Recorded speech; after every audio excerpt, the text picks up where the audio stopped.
Halo para humansku yang baik dan budiman. Gimana kabar para budiman semua? Semoga sehat selalu ya. Di video kali ini saya akan mendongengkan alur cerita film yang berjudul The Purge tahun 2013. Film ini mengenrekan thriller yang disutradarai oleh James DeMonaco. Film ini menceritakan tentang The Purge atau penyucian yang sudah menjadi tradisi tahunan di Amerika sekitar, yang dimana dibolehkannya melakukan pembunuhan, perampokan, pemerkosaan, pokoknya hal-hal haram jadah untuk dilakukan. Penasaran dengan seluruh arus ceritanya? Siapkan cemilan kalian, kunci pintu kamar, naikkan volumenya, digaskeun.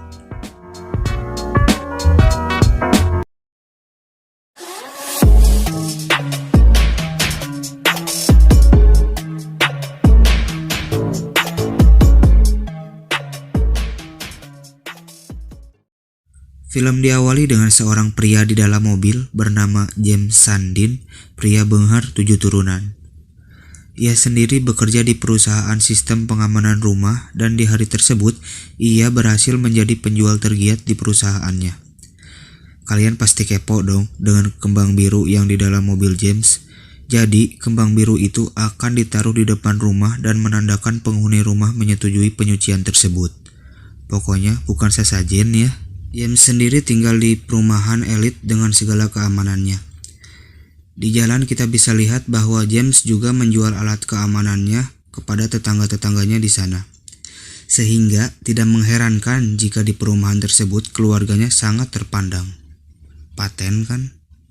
Sesampai di rumah, kita akan melihat istri James bernama Mary Sandin.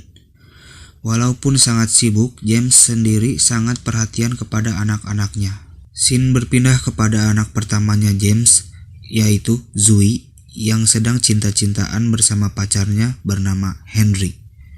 Mereka sangat bucin pokoknya ya. Saat menaruh kembang biru di depan rumahnya, Mary kedatangan tetangganya bernama Grace, yang membawakan kupat tahu payayat. Dari raut wajah dan babangusnya si Grace bilang kalau keluarga Mary jadi bahan gibah tetangga sekitar karena kekayaan mereka. Hal tersebut karena James sendiri turut menjual sistem keamanan itu kepada para tetangganya. Mary yang sedikit tersinggung kemudian masuk ke dalam rumah. Di dalam rumah kita akan melihat sebuah robot bayi membebalkan. Nah, itu adalah ulah dari anak bungsu James yang bernama Charlie, tidak pakai panhotan. Dia sendiri adalah anak yang pendiam, pintar, serta memiliki rasa empati yang tinggi. Pokoknya good attitude dia. Malam harinya sebelum dimulainya Purge, keluarga Sandin mengadakan makan bersama. Di sana, James menanyai kedua anaknya perihal hari-hari mereka. Keluarga ini tampak sangat harmonis dan diliputi kebahagiaan. Aduh. Setelah itu, James mengecek sistem keamanan di rumahnya. Terlihat bahwa sudah ada kamera pengawas di berbagai sudut, sehingga mereka bisa memantau keadaan di sekitar. Sistem keamanan pun diaktifkan yang membuat semua pintu dan jendela di rumah mereka tertutup. Tak lama, Purge atau penyucian tahunan dimulai. Dengan disiarkannya melalui televisi yang lihat bahwa semua bentuk kejahatan dan penggunaan senjata kelas 4 ke bawah dihalalkan selama 12 jam ke depan. Sirene pun berbunyi tanda penyucian tahunan telah dimulai. Di sini si bungsu Charlie menanyakan apa fungsi penyucian tersebut. Di hatinya ia merasa bahwa tradisi haram jadah ini adalah hal yang salah. Tapi Babe James mengatakan bahwa tradisi haram jadah ini diperlukan sebagai media penyucian jiwa, di mana saat itulah kekejaman dan kejahatan seseorang yang terpendam bisa dilampiaskan. Dan saat penyucian telah selesai, jiwa mereka akan kembali suci. Babe. Setelah itu, keluarga ini melakukan kegiatan masing-masing. Zoe di kamar ngabucin lagi yang melampiaskan Purge bukan dengan membunuh, tapi dengan adu cabok. Mantap. James sendiri sedang menyelesaikan dokumen kerjanya. kita bisa lihat bahwa sedang ada diskusi di siaran berita TV yang memperdebatkan bahwa penyucian tersebut sebenarnya adalah bentuk penghapusan warga miskin, di mana mereka dianggap sebagai kalangan yang tak mempunyai kontribusi bagi negara. Edan kan? Ketika adanya penyucian ini, kejahatan menurun dan ekonomi naik pesat. Sementara itu Henry mengutarakan maksud aslinya ke sana. Dia bilang ingin menemui Babeh James untuk berterus terang perihal hubungannya dengan Zoe. Karena selama ini Babeh James tidak pernah setuju jika anaknya berpacaran dengan Henry. Wow, pedas. Tak lama, Mary mendengar suara tembakan dari luar. Tapi James bilang bahwa itu bukan apa-apa, mungkin hanya orang latihan menembak. Banget sia menembak. Tapi ternyata ada seseorang di jalan, dan benar saja saat Charlie main dengan robot bayi bebalnya, dia melihat bahwa ada seseorang sedang berlari ketakutan di perumahan tersebut. Ia pun langsung bergegas ke ruang kontrol keamanan dan mendengar bahwa pria itu meminta tolong, karena ada sekelompok orang ingin membunuhnya. Namun, tak ada satupun warga di sana menolong. Charlie yang melihat hal tersebut langsung mematikan sistem keamanan agar bisa menyelamatkan pria tersebut. Sontak saja, James dan Mary kaget. Charlie pun menyuruh pria itu masuk, karena Babeh James telah mengaktifkan kembali sistemnya. Untungnya si Maghrib berhasil masuk.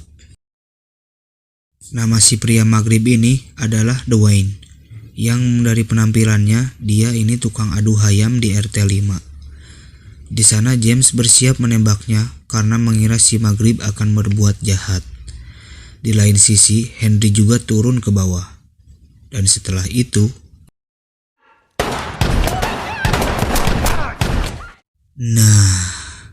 saat mereka semua lengah, si Maghrib Dwayne hilang entah kemana. James pun mengajak Mary dan Charlie masuk ke dalam ruang keamanan karena khawatir Maghrib akan berbuat jahat. Sok seudon wae. Setelah itu, Babeh James mencari Zoe belum ditemukan. Saat itulah Babeh James melihat Henry telah mampus karena mengalami luka tembak. Mamam. Sedangkan di lain sisi, Zoe telah ditemukan oleh Mary dengan keadaan syok. Namun, disinilah masalah besarnya. Datanglah sekelompok orang bersenjata ke rumah mereka. Lalu orang-orang tersebut memanggil James dan sudah menunggu di luar rumah. Di saat itulah pemimpinnya berbicara kepada James melalui kamera pengawas. Dia bilang bahwa James adalah keluarga yang mendukung penyucian itu dan mereka sama orang kaya berpendidikan. Sehingga dirinya akan berlaku adil kepada James. Dia tidak akan menyakitinya asalkan si Maghrib diserahkan agar mereka bisa melakukan penyucian itu. Masih muda udah sarap. Untuk pengetahuan saja dulurku, bahwa orang-orang sarap ini tahu kalau si Maghrib masuk ke rumah James karena tetangga koplok mereka yang memberi info. Sarap kan? Setelah banyak bacot, mereka pun mematikan aliran listrik di rumah James. Dikarenakan James sangat benghar ya, untungnya masih ada cadangan. Sekarang James mau tak mau harus menemukan si Maghrib bagaimanapun caranya agar keluarganya selamat.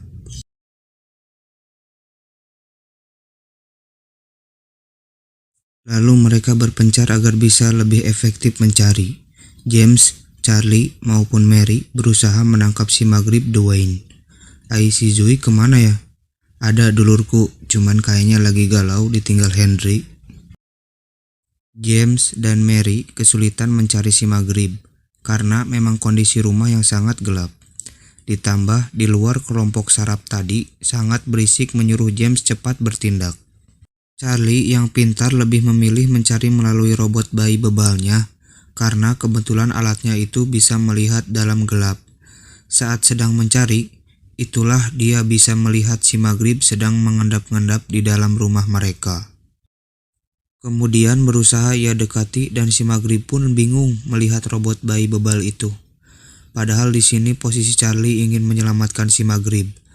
Tak lama si Maghrib sadar dan menuruti mau Charlie, yaitu bersembunyi di ruangan rahasia miliknya. Sialnya, Zoe datang dan berkomunikasi dengan Charlie. Dia bilang akan bersembunyi di ruang rahasia tadi.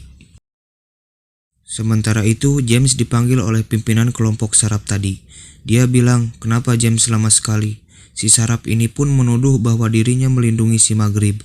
Tapi, James bilang ia mendukung 100% penyucian tersebut dan dia akan segera mencarinya. Dan si ketua sarap pun bilang, kalau James tidak mengeluarkan si Maghrib, akan ada peralatan yang akan menjebol rumahnya. Panik kan? Setelah berargumen, James pun langsung bergegas mencari si Maghrib, dan saat itulah dia melihat si Maghrib di satu ruangan sedang menodong Zoe.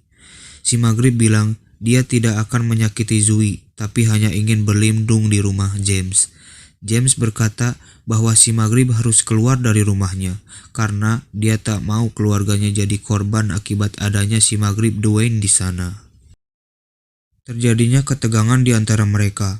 Namun, ternyata Mary telah ada di belakang si Maghrib, dan langsung saja terjadi baku hantam. Zoe berhasil diselamatkan, namun kepalanya terbentur, sedangkan James berhasil melukai si Maghrib. Mereka pun membawa si Maghrib dan mengikatnya untuk dibawa ke pemimpin sarap tadi. Si Maghrib terus meronta-ronta karena juga turut disiksa oleh Mary. Walaupun di sini ia tidak tega dengan si Maghrib, di lain sisi Charlie memarahi ayahnya yang tak manusiawi kepada si Maghrib. Karunya teuing duh. Akhirnya Charlie pun pergi, sementara Zoe yang terbangun turut kecewa dengan kelakuan ayahnya. Melihat hal itu, si Maghrib bilang bahwa James harus menyelamatkan anak-anaknya. Biarkan dirinya dikeluarkan, dia tak mau mengorbankan keluarga tersebut. Tak lama dari itu, sudah datang mobil dishub yang siap menjebol sistem keamanan rumah James. Dirinya pun bertemu Mary dan Charlie. Dia di sana bilang tidak akan jadi menyerahkan si Maghrib. Jadi, mereka harus bersiap-siap melawan kelompok itu. James berjaga di ruang depan. Mary berlindung sambil melihat di lantai atas. Sedangkan Charlie di ruang bawah tanah dan Zoe sembunyi di bawah kolong kasur. Tak lama kemudian, orang-orang sarap di luar sudah berhasil masuk. Di saat sedang mengintai di bawah tanah, Charlie diseret oleh seorang anggota kelompok sarap tadi. Charlie tidak bisa melawan karena tak seimbang. Tapi di sana, Charlie diselamatkan oleh James. James pun lanjut menyisiri rumah. Tak lama kemudian, ia bertemu dengan dua anggota sarap lagi dan terjadilah pergulatan hebat di antara mereka. Dikarenakan James mantan juara pencaksilat antar kecamatan, ia berhasil membunuh dua orang tersebut. Tapi tidak hanya itu, datang satu lagi anggota kelompok sarap tersebut dan adu ilmulah mereka. Walau James berhasil memampuskan mereka semua. Di saat akan keluar dari ruangan itu, tiba-tiba datang pimpinan kelompok sarap tersebut yang langsung menusuk James. Dan James pun sekaratul maut tidak bisa berbuat apa-apa. Sementara itu, Charlie melihat dari sistem keamanan bahwa tetangganya ikut turun dan membunuh semua orang kelompok sarap tadi. Bahkan, di saat Mary mau dibunuh oleh dua orang dari kelompok sarap tersebut, ia diselamatkan oleh tetangganya juga. Mary pun kemudian mencari dan melihat bahwa suaminya sedang sekarat dari luka tusuk di perutnya. Tak lama pimpinan kelompok sarap tadi datang dan akan menembak mereka semua. Namun, akhirnya Zoe muncul dan langsung menembak si pria sarap tersebut. Mampus ya Anhar. Datanglah tetangga mereka ke sana. Mary tentu mengucapkan terima kasih karena sudah ditolong.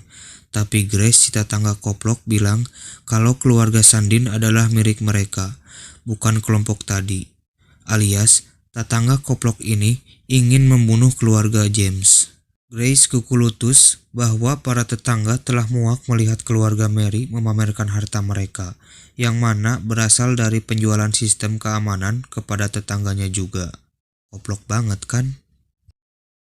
Mereka pun memisahkan James yang sudah terkapar, sedangkan Mary, Charlie, dan Zoe diikat dan dikelilingi guna melaksanakan penyucian itu. Di saat yang tepat itulah si Maghrib Dwayne datang dan langsung menembak Collie dan menodong Grace. Mampus. Sembari menodong Grace, si Maghrib mengatakan apa perintah dari Mary. Tapi Mary mengatakan dirinya membiarkan tetangganya hidup dan menunggu sampai purge selesai. Mereka pun duduk bersama dengan hati yang penuh amarah, dikarenakan Grace menyimpan dendam yang sangat besar, yaitu masalah rebutan bumbu rendang di tukang sayur dengan Mary yang suka lewat di daerah rumah mereka. Kemudian,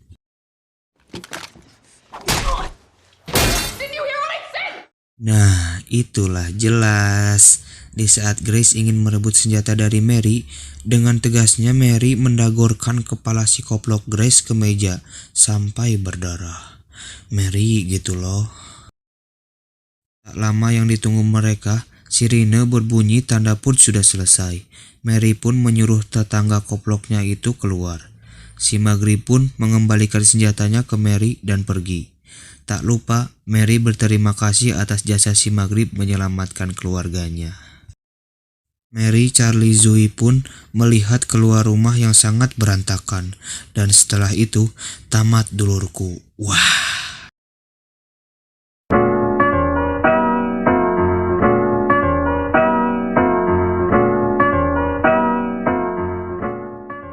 Menurut saya film ini tidak ada yang harus dijelaskan lagi ya. Pokoknya sudah sangat paten sekali. Pesan dari film ini adalah janganlah kalian menilai orang dari luarnya saja atau ekonominya, karena hati dan kebaikan seseorang tidak mengenal seberapa besar ekonominya. Aduh. Ya udah, maafkan jika suara saya tidak jelas ya dan nyaring di telinga kalian. Pokoknya enjoy aja ya. Dan maafkan jika ada suara yang mengganggu di telinga kalian, itu dikarenakan burung tetangga ya, sangat mengganggu. Ya udah tuh ya.